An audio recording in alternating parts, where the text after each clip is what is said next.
Geek talk. Let's enjoy the show. Talaman always got a plan. Geek talk is popping where it's really at. Represents geek culture. Homie got structure. Sometimes vulgar. Screw catch culture. Feel like goofy, smart to say the least. Loving One Piece, man, really loves to eat. Everybody knows the show is really is Talaman. You know what time it is. Let's go. Geek talk.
Hello, Geek Talk with Tyler fans.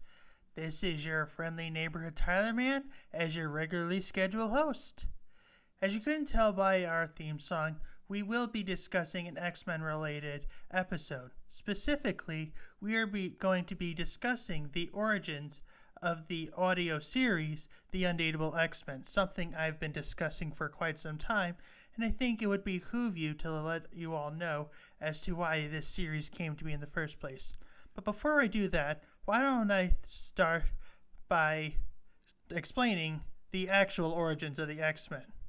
It was a series first created in 1963 by legendary comic book writer Stan Lee and comic book artist Jack Kirby. The original X-Men team composed of Cyclops, Jean Grey, Beast, Angel, Iceman, and their founder, Charles Xavier. Since then, many other X-Men members have been added, including Nightcrawler, Storm, and Colossus. And even other X-Men characters have been added, but their introduction has been made by other comics. These characters include Siren, who have made their debut in Spider-Woman issues number 37 and 38, Sabretooth, who debuted in Iron Man issue number 14, and of course Wolverine, who made his iconic debut in The Incredible Hulk issue 181 as a member of the Weapon X program trying to slay the Incredible Hulk. Since then, the original comics, several different variations of these comics came out, including the Uncanny X-Men, X-Men Legacy, and X-Force. But no matter what X-Men comic you read, all these X-Men comics do tackle various themes, including racism, anti-Semitism, and of course bigotry.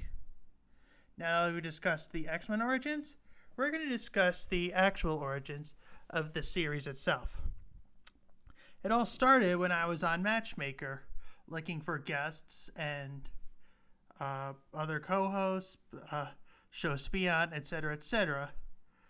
Doug from Mad Hen House actually reached out to me to be on his show, for which I was on for a while. If you recognize me, hats off to you. If you don't, well, that's okay, because I've been on a lot of podcasts, so they kind of blend after a while, though that is the one I was on most for quite some time.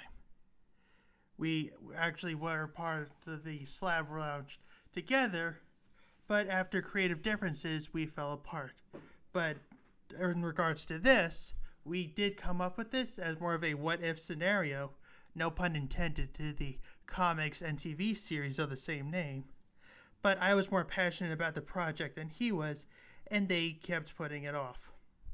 Now that I am my own free person, the X-Men comics, or I should say the Undateable X-Men, I have over 20 individuals working on the project, including Mr. C, who you've recognized on previous episodes, who also did my theme song, Sydney, who will be the animator. I will be tagging her in the Facebook and Instagram when I release this today. and various voice actors that I will also be tagging. And with a new X-Men, we will of course be getting a new X-Men theme that I can't release as of now, new opening animation. And as of now, we have 3 seasons planned and almost written.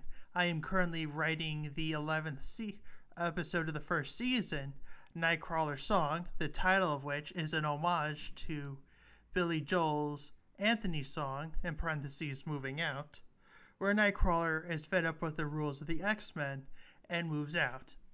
And while eventually hooking up with their circus of crime, of course, he doesn't know it's Circus of Crime, it just passes itself as the Tybalt Circus, the X-Men hold tryouts for other various X-Men, or soon-to-be X-Men, including Psylocke, Wolfsbane, and Banshee, just to ultimately end up with Spiral. This is a two-parter episode. For those of you that don't know, Spiral is Mojo's right-hand woman, who will be explored even further in the season's finale, into the season's finale. Excuse me, just I had a brain fart there for a second.